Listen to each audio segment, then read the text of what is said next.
Alors,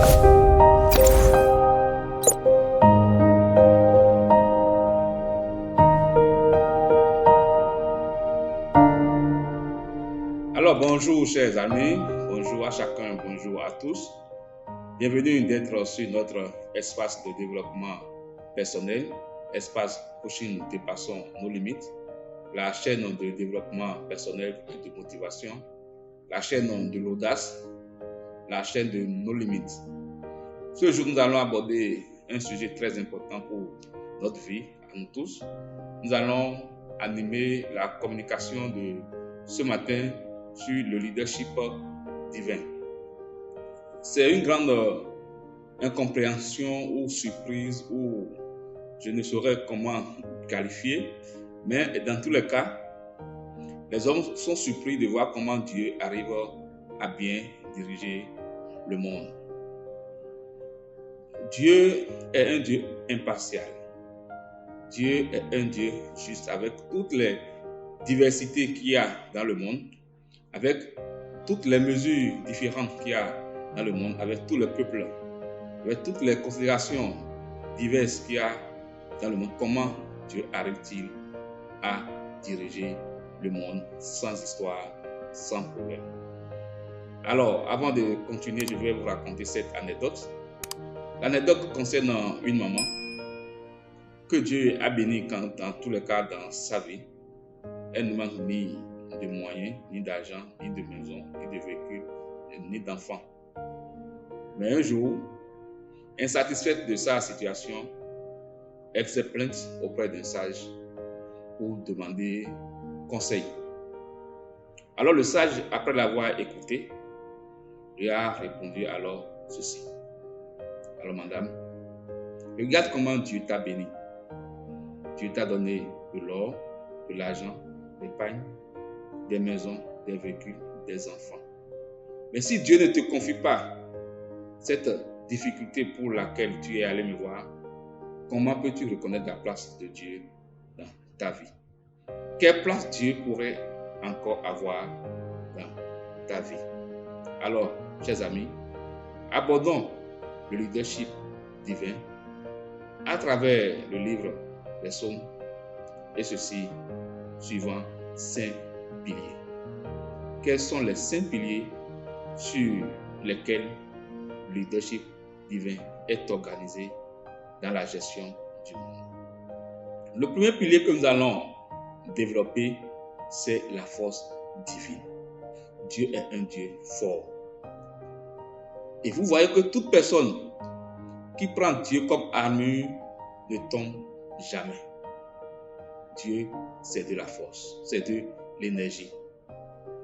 Tous les peuples qui ont eu Dieu comme bouclier ont toujours gagné la victoire, notamment le peuple d'Israël. Nous avons vu également le jeune David. Quand David s'est reposé sur Dieu, il a tiré sa victoire de la force divine. Donc, premier pilier du leadership divin, Dieu est force. Le deuxième pilier du leadership divin, c'est que Dieu est dans l'action. Dieu est dans agir. Dieu a dit, toute parole qui sort de ma bouche ne peut revenir à moi sans avoir accompli la mission pour laquelle cette parole a été envoyée. Donc forcément, Dieu est dans l'action. Dieu passe toujours à l'action. Et tout leader qui veut avancer, tout leader doit s'inspirer de la force de Dieu, de l'action de Dieu pour pouvoir agir. Alors, chers leaders, vous devez passer à l'action. Vous devez dépasser la parole et aller dans l'acte. Alors, nous allons voir donc le troisième pilier du leadership divin, qui est que Dieu est illimité dans le temps. L'intemporalité de Dieu. Dieu est illimité dans le temps. Et tout leader doit également penser à cela. Nous avons de grands leaders aujourd'hui dont les noms sont restés et vont rester encore. Nous avons Jésus-Christ, dont le nom a traversé tout le temps et va continuer de traverser tout le temps. Nous avons des gens comme Nelson Mandela qui ont été des grands leaders.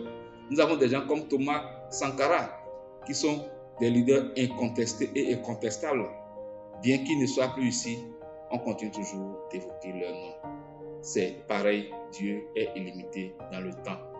Et alors, le quatrième pilier du leadership divin pour pouvoir avancer, c'est que Dieu est un Dieu de confiance. Vous devez avoir confiance en Dieu. Dieu inspire confiance. Donc, tout leader à l'exemple de Dieu doit également être quelqu'un qui inspire confiance. Le peuple doit se reconnaître dans son leader.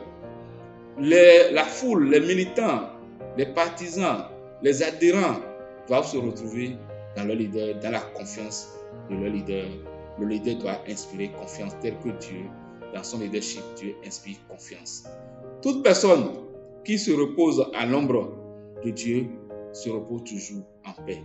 Toute personne qui se confie à Dieu sait qu'elle s'est confiée à quelqu'un de sûr. Dieu inspire confiance. Dieu est une entité de confiance. Et enfin, le cinquième pilier sur lequel se repose le leadership divin, c'est que Dieu est amour. Dieu est dans l'amour. Dieu, il accompagne, il assiste son peuple avec amour.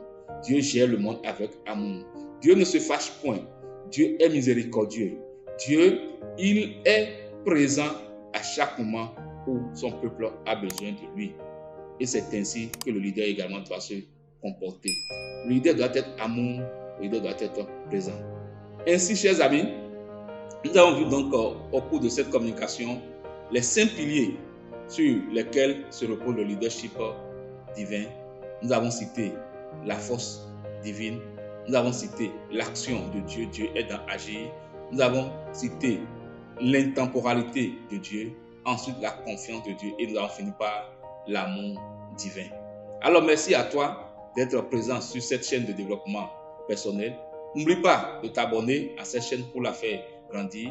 Partage le contenu de cette chaîne si cela t'a impacté pour impacter également d'autres personnes, impacter tes proches, tes familles. Et n'oublie pas, Dieu est dans agir, Dieu est dans action. Nous sommes donc sur la chaîne du développement personnel. Nous sommes sur la chaîne de l'audace d'oser. Ayons donc l'audace d'oser. Ayons l'audace d'agir parce que Dieu bénit l'action. Dieu est dans agir. Dieu est force. Alors, à bientôt pour une prochaine communication. À bientôt pour une prochaine vidéo de développement personnel. Merci à toi. Ciao, ciao.